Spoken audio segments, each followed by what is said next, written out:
Buenos días, muchas gracias por venir. Mi nombre es Jorge Núñez Riquelme, coordinador de la comitiva chilena de LIBER. LIBER ha sido posible gracias al apoyo de la Embajada de Chile en España, gracias también al Ministerio de Cultura y también a la organización de LIBER.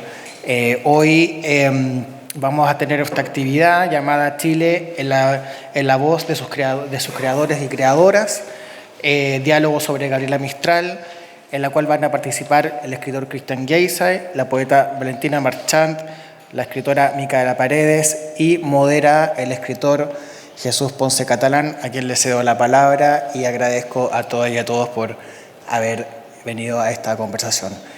Muchas gracias y Jesús, te cedo la palabra y que sea una muy buena conversación. Muchas gracias, Jorge. Bueno, primero que nada, agradecer la invitación aquí, agradecer a Jorge que me pudo invitar también a moderar esta mesa, Chile en la voz de sus creadoras y sus creadores. Hoy lo que vamos a hacer es rendir homenaje a esta gran figura de Gabriela Mistral, pero en lugar de mantenerla en el pedestal, que es lo que normalmente se hace con este tipo de personajes, lo que vamos a hacer es sentarla a la mesa para compartir el pan, para compartir el té, para tomar once con ella, como se dice en buen chileno. Y esto debido a que, si bien la figura de Mistral es como esta figura de bronce, la maestra rural que ganó el premio Nobel, la madre de la patria, el billete de 5.000 pesos, como que tiene esta figura.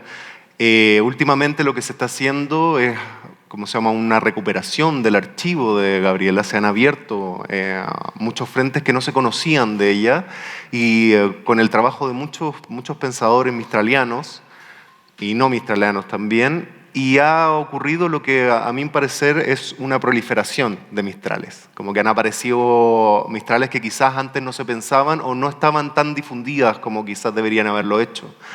La Mistral mística, que mantenía un diálogo con Buda y con San Francisco. La Mistral política, que reclamaba la tierra a los campesinos. La Mistral ecologista, que nos legó un poema país. La Mistral amante, que aparece en las cartas con Doris Dana. Y para hablar de ella hoy estamos aquí con tres de las voces significativas de la creación literaria chilena, Micaela Paredes, Valentina Marchant y Christian Geisay, que se van a presentar con la primera pregunta, porque no le voy a quitar a las personas como esta vanagloria de poder hablar de sí mismos, entonces ellos se van a presentar cuando les haga la primera pregunta. Y lo que vamos a discutir hoy no va a ser un análisis de la figura de Mistral, sino más bien lo que vamos a hacer es discutir este legado vivo que aparece en la creación chilena actual y que nos interpela hoy, en 2025. Para comenzar, quería hacer una pregunta un poco personal, y que cada uno pueda responder, es ¿cuál fue este encuentro o reencuentro con Gabriela Mistral después de del primer encuentro que tenemos todos, que es como una Mistral desde el aspecto más escolar, desde el aspecto más en el ámbito educacional? Y cómo esta Gabriela que han descubierto ha sido, dialoga con su creación hoy y con el Chile en el que estamos viviendo. Podemos empezar por Micaela.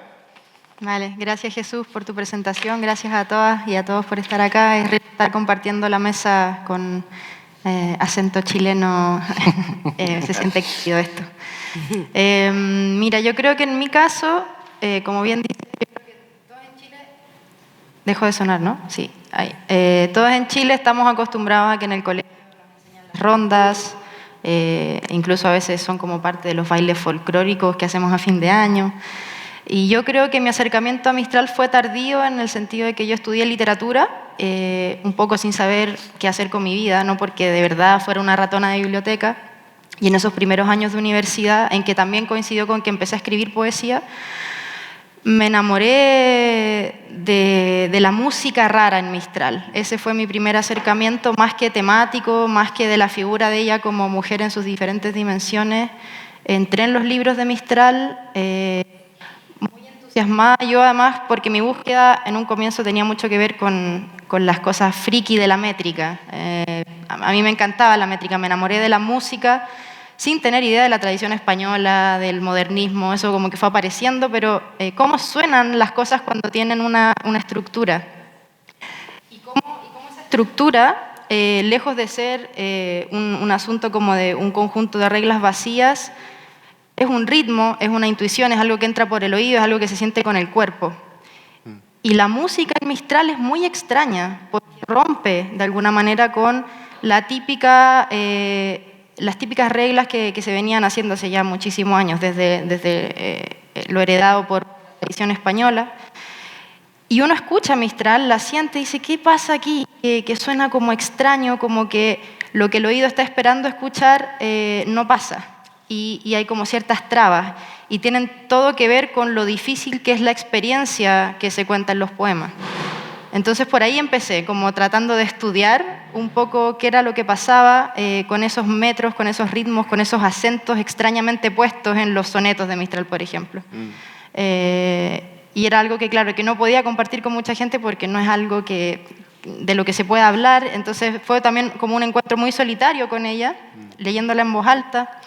Me encantó también saber en ese momento en que estaba descubriendo todas esas cosas, el aporte que hizo Mistral, por ejemplo, empezando a usar el eneasílabo, que es un metro que no es común en español, ¿no? La poesía popular se escribe en octosílabos, las décimas, el ADN del español está en octosílabo en algún sentido, ¿no? Hablamos todo el tiempo en octosílabos sin darnos cuenta. Entonces, que Mistral le agregara esa sílaba además cambiaba todo, ¿no? Como que esa sílaba además hacía que todo empezara a sonar extraño, entrecortado, además con lo que es más evidente, que es la inclusión de un habla, de una prosodia campesina, rural, palabras además no solo del habla popular, sino que también ya como anacrónicas, perdidas en el español antiguo que ella recupera. Todo eso fue como mi primer acercamiento. No me voy a extender más, pero ese fue como la puerta de entrada, el asombro a esa Mistral y a su música difícil. La música difícil, qué bonito. Me voy a robar esa frase, esa palabra preciosa. Valentina, por favor. Bueno, hola, buenos días. Gracias por estar aquí. Gracias por la invitación también a Chile, Ministerio. Bueno, en mi caso, a diferencia que diría que es todo lo opuesto, qué loco. Porque a mí, en el fondo, la poesía con métrica siempre me ha expulsado, me carga, de hecho me aburre, me suena muy antiguo. Y Mistral es una poeta que de alguna manera me obligué a leer, o sea, así siendo muy honesta, no es una poesía que realmente me gustara en principio, o sea, en principio me expulsaba, me sacaba, y ha sido todo un proceso el poder como entrar en este lenguaje, y claro, aquello que me expulsaba, que era precisamente esta música rara, o hipersonido, o sea, lo contrario al verso libre de algún modo, luego con el pasar del tiempo empecé como a entender un poco la lógica que había detrás en el caso de su poesía. Y bueno, en mi caso el libro que me marcó mucho fue Tala, o sea, un libro que me parece muy íntimo y a la vez muy desgarrador. Esa como experiencia de la intimidad desgarrada me interpeló mucho a nivel personal y poético también, porque bueno, mi poesía también es como muy de la interioridad y del dolor y bueno, esa Mistral es la que a mí personalmente más me interesa a nivel como de gusto. Claro, porque en tu obra el tema de la herida abierta también está ahí, claro. ¿no? Entonces, ¿cómo se llama? Ahí hay una Sí. interpelación directa. Exacto, una cosa como más en este sentido más temática que formal. Y luego me empecé a interesar mucho como por la parte no poética de Mistral, digamos, sus escritos más políticos, toda la parte de Mistral educadora.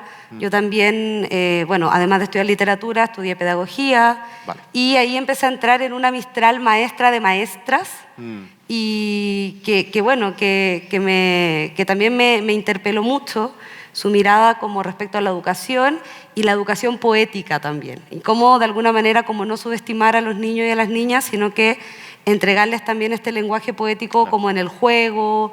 Y esa Mistral también me parece muy importante, muy fundamental, y es como un orgullo en realidad para las profesoras y profesores de Chile, como tener a esta maestra de maestros también.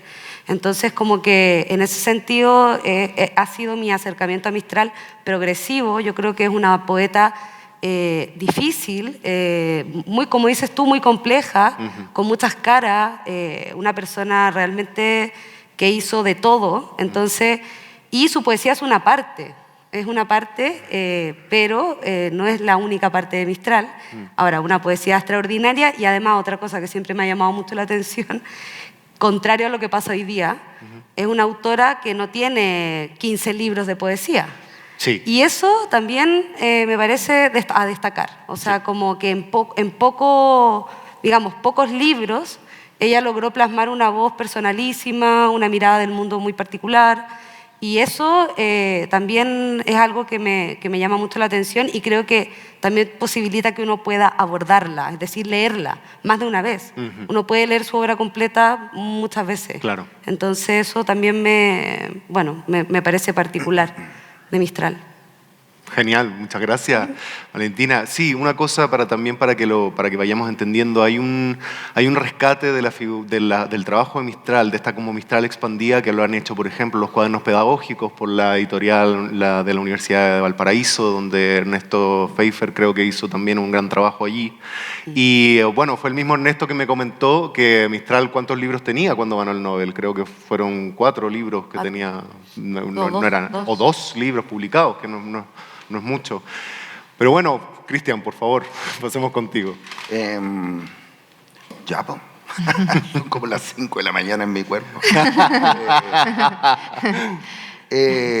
Yo nací en Vicuña y vivo ahí.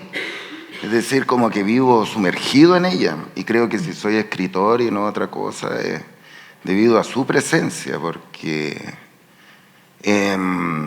no sé, pues un escritor no es una carrera muy auspiciosa, que digamos, y de alguna forma creo que dentro de mi familia y mi comunidad hubo un apoyo muy grande a partir de que la consideraban a ella una capa. O sea, hasta el día de hoy, dentro de esa comunidad, entiendo yo, cada vez se la conoce mejor, pero se la conocía poco y se la defendía a muerte, digamos. Somos quienes somos allá debido a ella. A veces se me ocurre que si ella hubiese sido pintora o no sé, cineasta, quizás cualquier otro tipo de cosa, yo hubiese alcanzado ese nivel, que no sé si es muy pedestre lo que digo, yo tal vez hubiese sido otra cosa.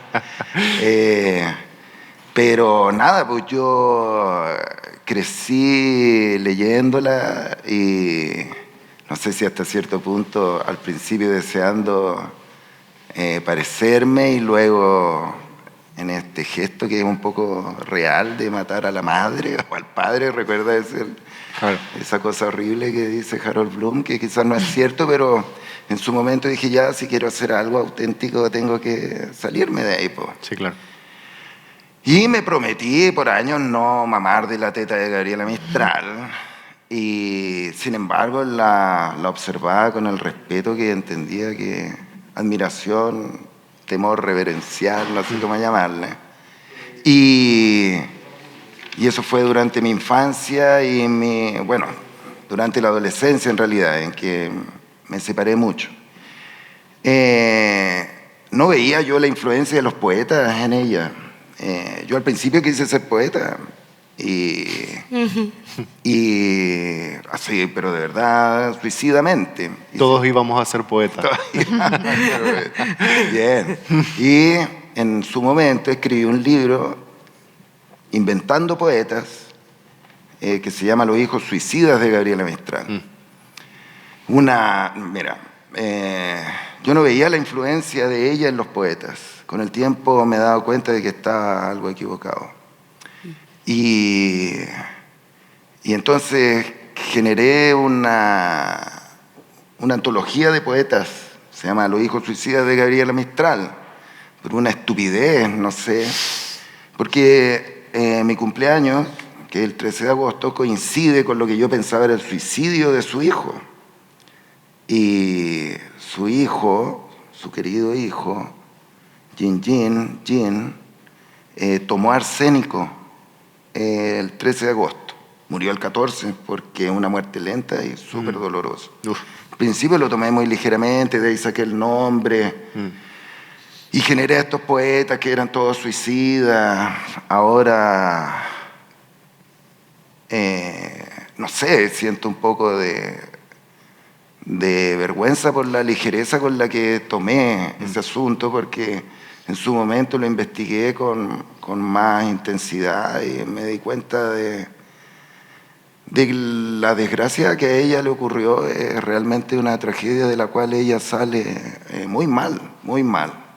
2 años después ella gana el Nobel a todo esto. 2 Sí, años después de la muerte del hijo. Pero ya no era la misma, no sé, eso es lo que dice todo el mundo. Ella se quebró para siempre a partir de ahí. Y hay una parte de su obra que son estas oraciones, porque lo que yo digo es que ella comenzó en un trabajo desesperado a tratar de sacar a Jin del infierno, es decir, o de ese no lugar en el que ella estaba firmemente convencida de que estaba su hijo después de haber terminado con su vida. Y tiene como 92 oraciones. Y hay unas muy fuertes, y es un ejercicio súper extraño, y yo ahí analizando la oración como un género híbrido, que es mucho más potente que un poema. Ella misma lo dice, dice, la poesía no es suficiente para devolverme a este niño. La oración quiere ser operativa en la realidad, en esa extraña forma de la realidad, que considera la posibilidad de que haya otro mundo dentro de este mundo y donde escapó su hijo cuando liberó su cuerpo, por llamarlo de algún modo. Y ese fue un nuevo encuentro con Gabriela Mistral para mí. Yo tengo muy pocas convicciones en mi vida, de verdad. Estoy un poco convencido de que, a diferencia de otros poetas que tienen mucha relevancia en vida, ella va creciendo. Eso es muy raro. Claro. Como Lin, pienso yo, se expande, no sé. Y bueno, yo he descubierto finalmente que hay una potente influencia de ella en muchos poetas chilenos. En Lin, por ejemplo. En Gonzalo Rojas lo había. Parra en una parte dice, ninguno más importante para mí que la Gabriela, ninguno más honesto. Bueno, él creo que estaba jugando un poco. Y hace muy poco, hablando con Verónica Sondek y con Rosabetti Muñoz, yo le pregunté a Rosabetti Muñoz, dame tus 3, un juego que tengo. Dame tus 3. No te lo tomes muy en serio, solo un juego, dime tus 3 primero. Y me dice, no necesito ni siquiera pensarlo. La más importante para mí es Gabriela Mistral. Claro. Por ella yo fui profesora y poeta. Y Sondek la adora, no sé hasta qué punto su estética se influye en ella. Te escuchaba con mucha atención con respecto al trabajo métrico. Y también, no sé, y las prosas, ¿las has leído? No sé, las prosas poéticas y los elogios son muy buenos. Y nada, pues al final terminé mamando de la teta de Gabriela Mistral, así creo, como un niño hambriento. Y eso podría decir. Mamar de la teta Gabriela y después matar a la madre. Después de haber matado a la madre. Se la puede matar, creo yo. Oye, una pregunta para Valentina. Mira, Valentina, tu poesía explora la memoria como un tajo abierto. Esto es una de las cosas que yo saco de la investigación. ¿Cómo resuena en tu escritura esa otra Mistral? No está como la del monumento, sino la de la pasión descarnada, como por ejemplo en Desolación. O de la intimidad vulnerable que descubrimos en las cartas con Doris Dana, donde el cuerpo es el territorio del amor y del dolor.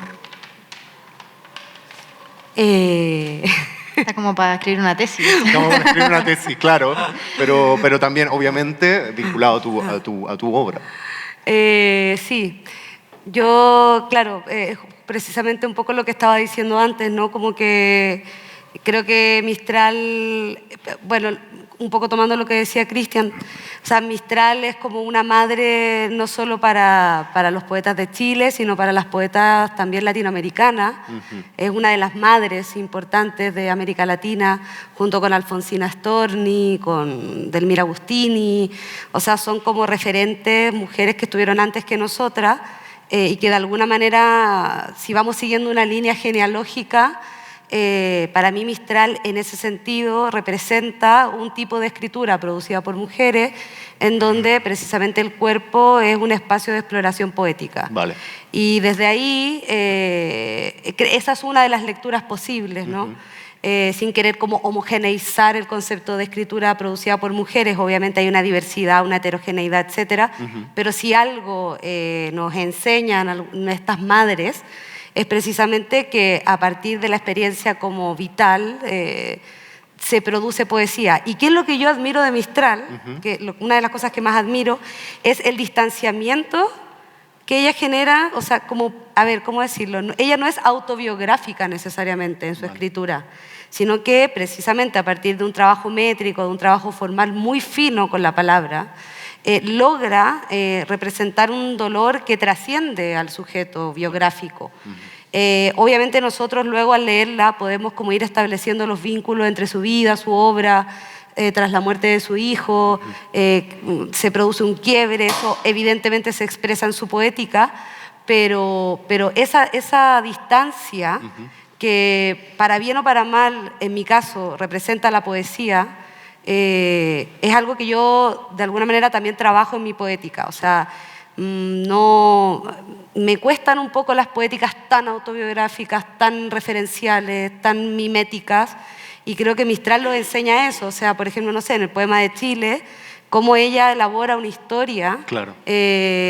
Un viaje también, un texto que es una invitación narrativa también, sin abandonar nunca como el canto, lo lírico, etc. Entonces, creo que esa manera que tiene Mistral de abordar el dolor, la muerte, la ausencia, la conexión mística, trascendental, porque además sus textos son muy trascendentales, su conexión con la naturaleza, pero una conexión geológica, por decirlo así, ¿no? Claro. Como de exploración en el poema Raíces, en fin.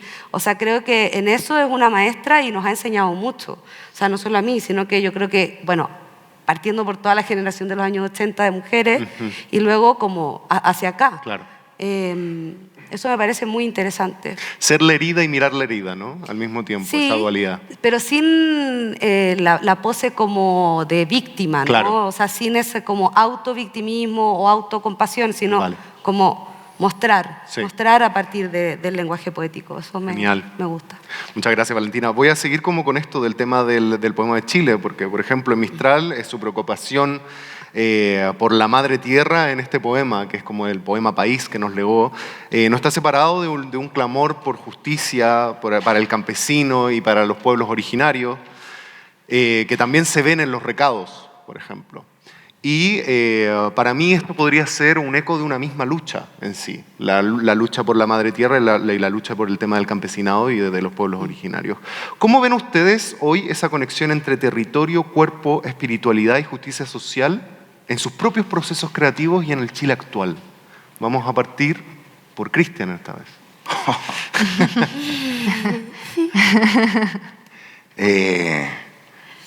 ¿Sabes lo que dice? Tengo una lacerante necesidad de justicia social, dice Gabriela Mistral. Yo como que cuando volví a ella fue una de las cosas que como que más me impactaron. Así, ella en el fondo genera este personaje. Recuerden que usa un seudónimo, ¿no es cierto? Que en el fondo también dice yo maté a esta otra. Después no sé quién la llamaría a ella Lucila. Y en qué momento se convirtió en Mistral, pero es una figura así como muy propia de su época, era como el poeta Mesías, y capaz de grandes cosas. Y una de ellas era llevar justicia social. Yo cuando empecé como a entender eso, quedé así ¿Qué onda? Porque, bueno, de todas formas está todo este proceso en que a estas grandes figuras cierta institucionalidad la puede tomar y hacer la suya y moldearla a su antojo, que es algo que sucede mucho, me imagino, no solo con ella, sino que, bueno, tú mencionas a varias Gabrielas, y muchas de esas Gabrielas están moldeadas a la conveniencia de las causas que se quieren defender. Y en un rato le agarró la dictadura. Yo empiezo que ella se estaba revolcando en la tumba porque ella... No tenía idea. O sea, no, pues la dictadura la pone en el billete, Ah, claro. nombra una universidad privada, Gabriela Mistral. Claro, la infame. Cuando tomaron Quimantú, que era el proyecto editorial de la Unidad Popular, el otro nombre que le ponen es Gabriela Mistral. No tenía idea. El premio nacional, un tipo que todo el mundo está, que es un infame al parecer, Menéndez, si no me equivoco. Este tipo como que la toma y la moldea y dice, vamos a mostrar esto de Gabriela Mistral y la vamos... Porque, no sé, pues estaba ahí Pablo Neruda, que era todo lo contrario de lo que ellos querían mostrar. No sé quién iban a agarrar a Huidobro, que había sido candidato presidencial por los comunistas también, si no me equivoco, y Pablo de Roca no había. Claro. Y nada, pues y le dan una figura de madre, maestra, etcétera, que nos llega como a todos. Y en un rato yo voy entendiendo que ella llamó a la juventud de su época a unirse al ejército de Sandino. Y ella fue después considerada algo así como general benemérito del ejército de Sandino, que admira a Martí, que no sé, pues dice, yo soy socialista, no internacionalista. Claro. Y yo, ¿quién es esta vieja? No. Sí, pues, entonces, partiendo a partir de eso, ahora en Chile, hace muy poco, durante el estallido, también hicieron algo parecido, no como la dictadura, por favor, no, pero la pusieron con el pañuelo verde. Nada que yo esté en contra de esa causa, pero no estoy seguro de si ella hubiese estado de acuerdo con ponerse el pañuelo verde, tomando en cuenta que era una causa que tiene que ver con el aborto, ¿no es cierto? Que debido a su pensamiento ultra religioso, no sé. En un principio bastante católico cristiano, luego budista. Ojo. El teoso fue en un rato. También, teoso fue en un rato. Y en ningún momento, sin ningún temor de no sé, de explorar y de buscar claro. lo que fuese. Entonces, no sé, la pregunta era súper requete amplia, pero yo pienso que tenemos como una necesidad de Gabriela hasta el día de hoy, por todas las razones que tú dijiste. Yo era una persona que intervenía en la realidad de su tiempo. La gente, una vez escuché a una italiana decir, lo que la gente olvida era que Gabriela, no, lo que los chilenos no recuerdan, dice. A una italiana dice, lo que los chilenos no recuerdan. Sí, o no se dan cuenta, es que Gabriela Mistral sí conocía el mundo, a diferencia de ellos. Ya digo, no.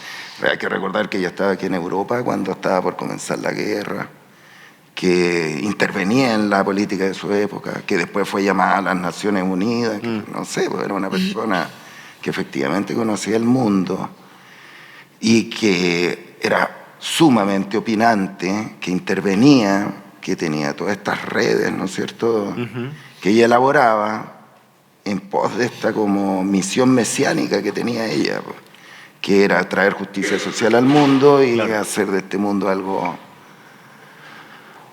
mejor. Y sí, pues ahí estaban todas esas causas. Yo cuando pienso en necesidad de Gabriela Mistral y cuando pienso en Parra diciendo ninguno más honesta que la Mistral, pienso, ¿qué habría dicho sobre los mapuches? Gabriela Mistral. ¿Qué habría dicho sobre la ley de Monsanto, Mistral? ¿Qué habría dicho de la educación pública en Chile, Mistral? Y ojalá estuviera aquí para decir las cosas que hay que decir al respecto, porque ella no se andaba con medias tintas cuando opinaba públicamente y tenía una influencia súper importante. Entonces, no sé, eso puedo decir. Muchísimas gracias, Cristian. Valentina, por favor. No, simplemente como insistir en el punto anterior de lo que estábamos conversando. O sea, creo que Mistral, siendo una mujer profundamente, o sea, con un pensamiento político agudo, o sea, es americanista, rescata todo el tema de los agricultores, habla también de las mujeres, en varias partes dice, no sé si soy feminista, pero es lógico que la mujer tiene que participar de la vida política, o sea, también apoya la causa sandinista, claro, no es comunista, dice, no soy comunista, pero sí socialista, o sea, tiene un posicionamiento político importante, y creo que a mí lo que me interesa de esto es como decir, bueno, eso no necesariamente se expresa de manera panfletaria en su poesía, claro, sino que hay como una apropiación política, o sea, hay un pensamiento político que la atraviesa como sujeta del mundo, y eso a mí me interpela mucho. Bueno, de hecho quería compartir un extracto corto de este famoso texto que se llama Menos cóndor y más huemul, porque resulta que, claro, que en Chile tenemos como dos animales que son como de la patria, ¿no? El cóndor y el huemul.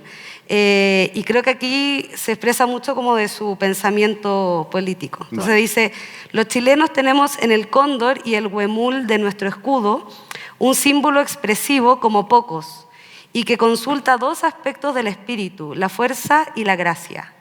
Por la misma duplicidad, la norma que nace de él es difícil.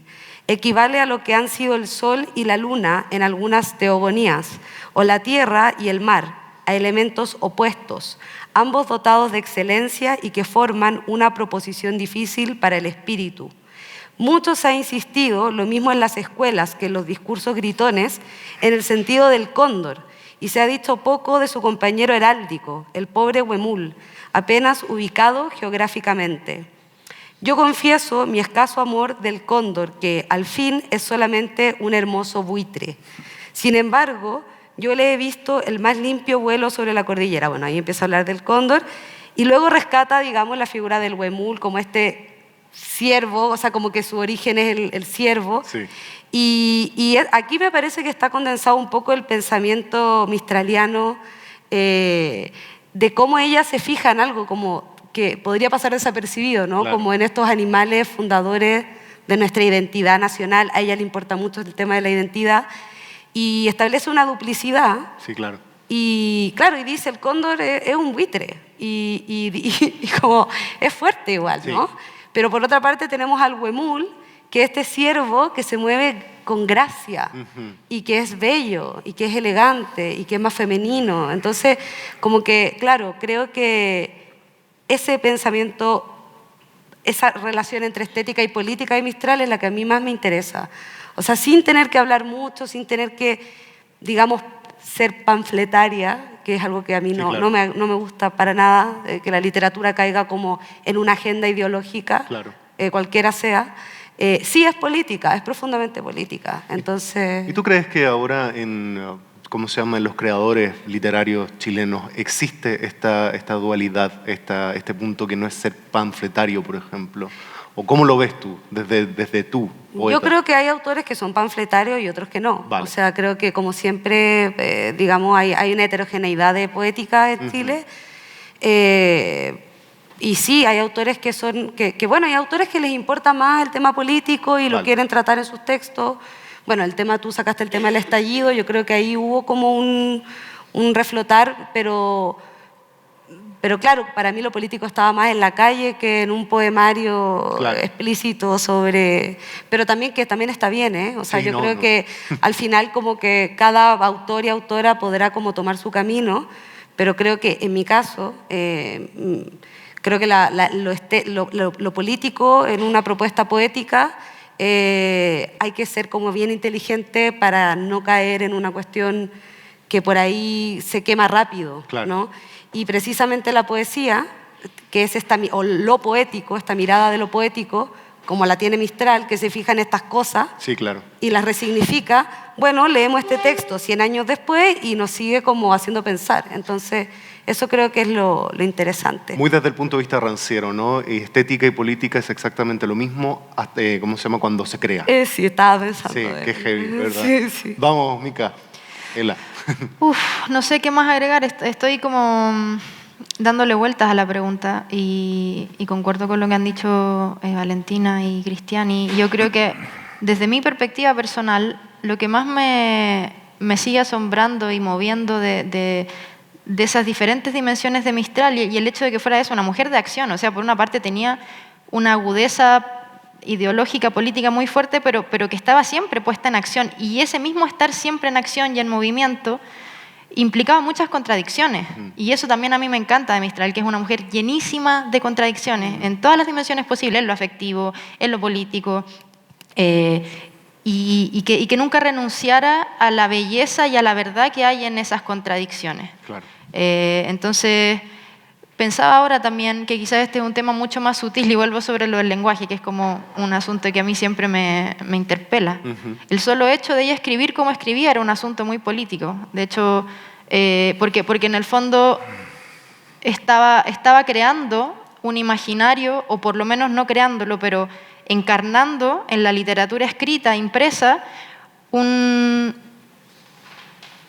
un español americanista, un español latinoamericano y chileno, por supuesto, en términos concretos, que en su época todavía generaba muchas disensiones en términos... O sea, pienso, por ejemplo, lo que pasó cuando publicó en 1924 aquí Ternura. Claro. Se publicó por primera vez aquí en Madrid. Y no tuvo buena recepción para nada. Eran estas canciones de cuna, las rondas... Y ella comenta, de hecho, 20 años después, cuando se publica recién 20 años después, la segunda edición en Argentina, comenta un poco de la recepción que tuvo aquí. Y escribe un colofón a modo de excusa, claro. Como tratando de defender sus elecciones estéticas, políticas, y el cómo ella siente que tiene el derecho de escribir poesía popular e infantil, claro. Que tiene ese derecho, que se lo negaron aquí, que le dijeron, oye, esto que hacen los latinoamericanos de forzar la poesía popular, como si no tuviéramos derecho a escribir nuestra propia poesía popular, ¿no? Entonces, desde ese lugar creo que, claro, eso quizás no está tan... Y eran las canciones de cuna que uno pensaría, ay, esto es lo más quizás como cercano a cumplir con ciertos cánones estéticos, pero no, dentro de ese género de la poesía infantil, de las canciones de cuna, que además recuperaba formas provenzales, formas italianas del medioevo, o sea, si bien recuperaba esas partes de la tradición, estaba reconfigurándolas y tensionándolas con el vocabulario, con el léxico, con los modos sintácticos del español chileno. Y eso aquí fue mal recibido. Entonces, el solo hecho de hacerlo, seguir haciéndolo y defenderlo y hablar era muy bonito, como lo decía, como del derecho a la infidelidad del coloniaje verbal, ¿no? Qué bueno. Como ese derecho a ser infiel al coloniaje verbal. Qué bueno. Y que así como, y que en el fondo no pueden esperar desde España que sigamos repitiendo el español tal como llegaron en las calaveras, ¿no? Entonces, ese texto a mí me abrió la cabeza, porque yo nunca antes le había puesto atención tampoco a Ternura. Había pasado de largo por ahí, como, bueno...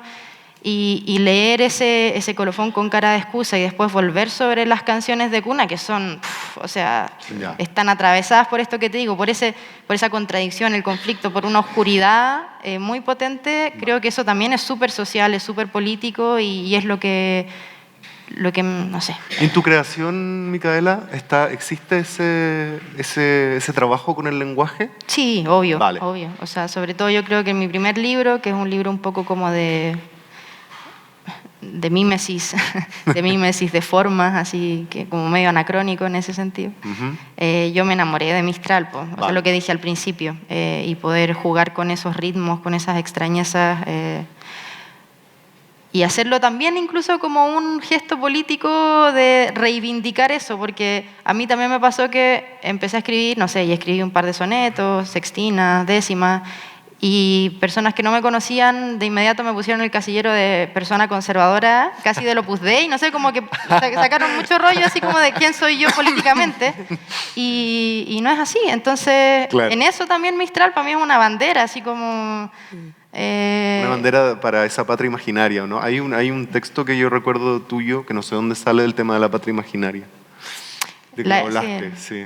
La patria es una isla imaginaria. Eso, la patria es una isla imaginaria. Muy bueno.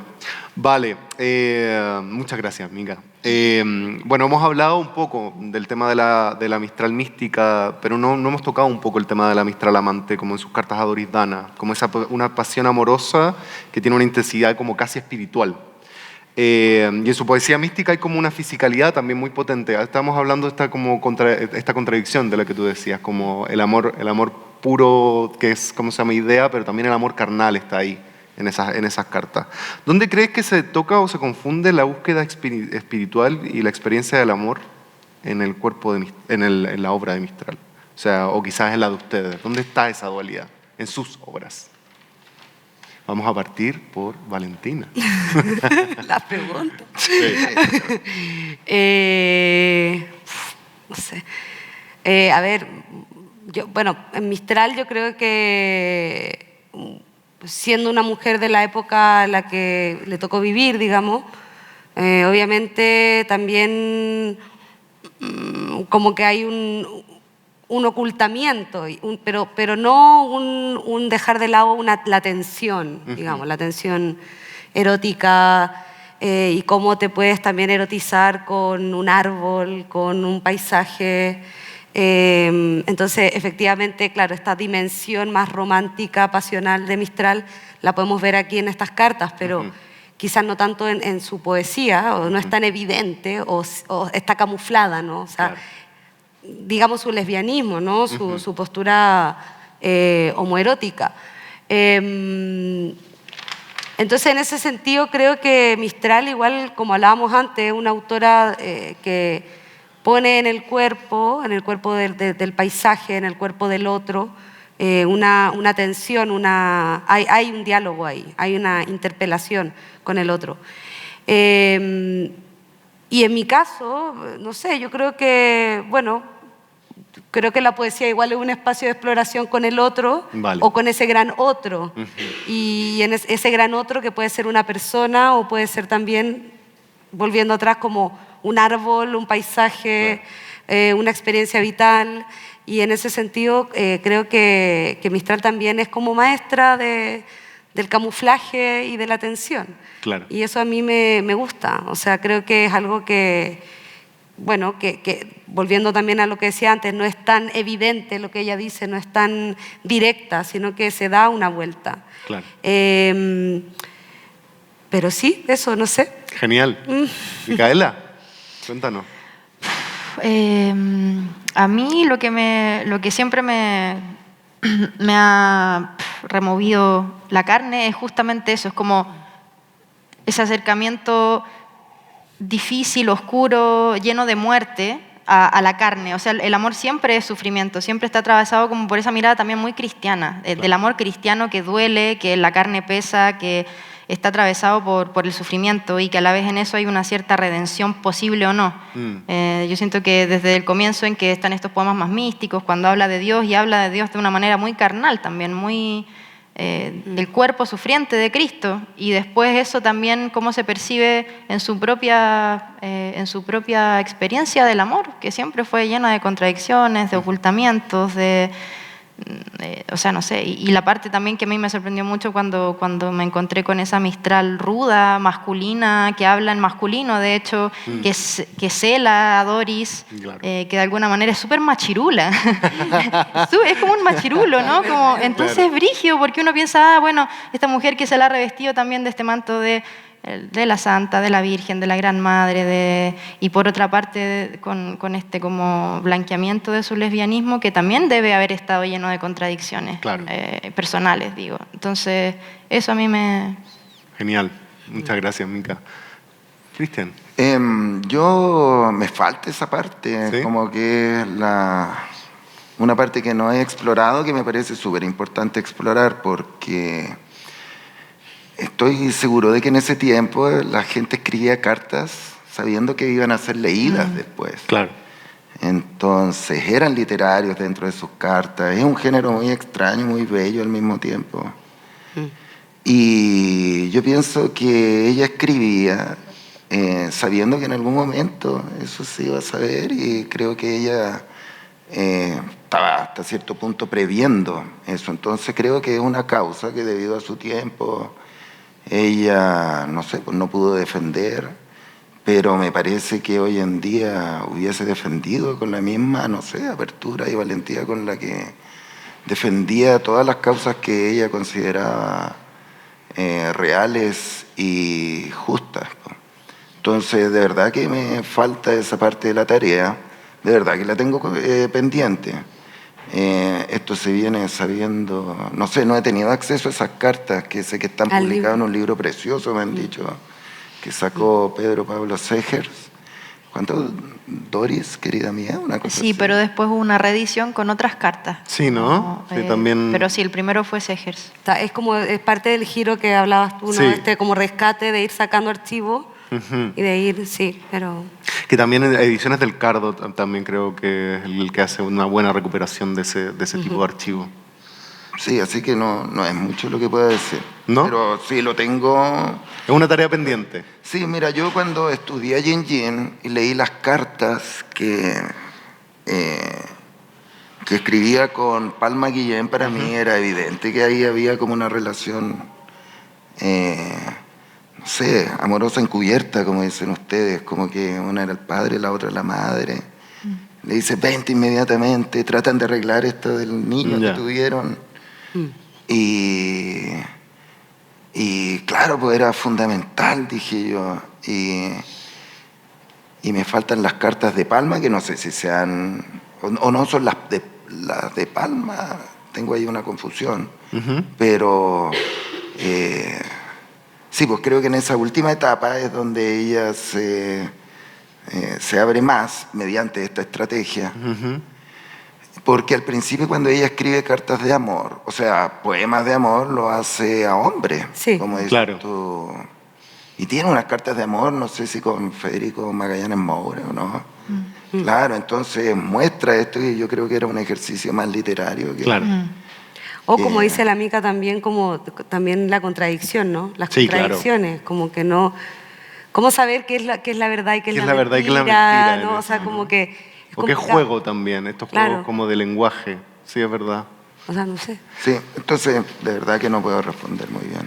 Muchísimas gracias, Cristian. Oye, en memoria del tiempo, o sea, a favor del tiempo, voy a dejarles un minuto a cámara, un minuto para los chilenos, como se dice en los debates. Un minuto a cámara con esta última pregunta. Si tuvieran que dejarle un recado a las nuevas generaciones de lectores y de creadores, lectoras y creadoras, sobre Gabriela Mistral, para que no vuelvan a encerrarla en esta sola imagen que hemos tenido, que es la que nos hemos criado, ¿cuál sería este mensaje? Y vamos a partir con Micaela. Yo creo que no tengo ningún mensaje, el mensaje es de Gabriela, Vale. que dice, ama, si no amas, no conocerás el universo, porque el árbol, el mar y la noche no son entendidos sino por el amador. Creo que allí se resume absolutamente todo. Genial. Muchísimas gracias, Mica. Valentina. A cámara.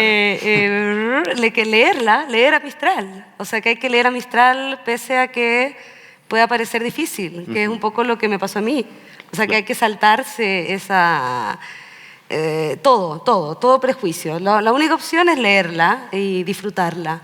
Y leer lo que nos guste leer también, porque hay tantas Claro. Mistrales Ujú.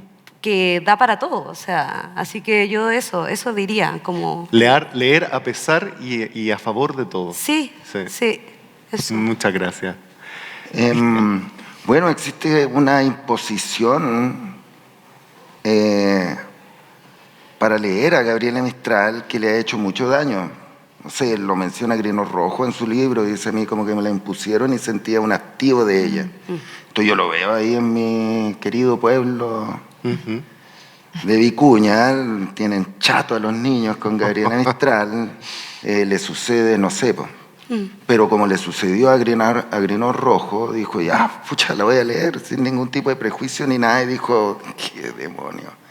Es decir, qué precioso, qué grande, qué impresionante, y mi llamada a leerla sin imposiciones, y leerla a ella a partir de sus propias individualidades, no sé, mundos privados, sin prejuicios ni imposiciones. Creo que eso diría yo, y posiblemente se encuentren con, no sé,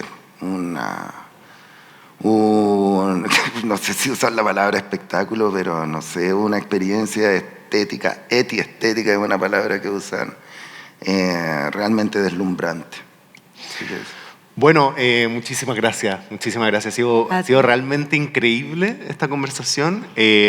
Vamos a cerrar, vamos a darle gracias a la Feria Liber, gracias también a las personas de Chile y que nos han invitado, y eso, un gran aplauso por los participantes.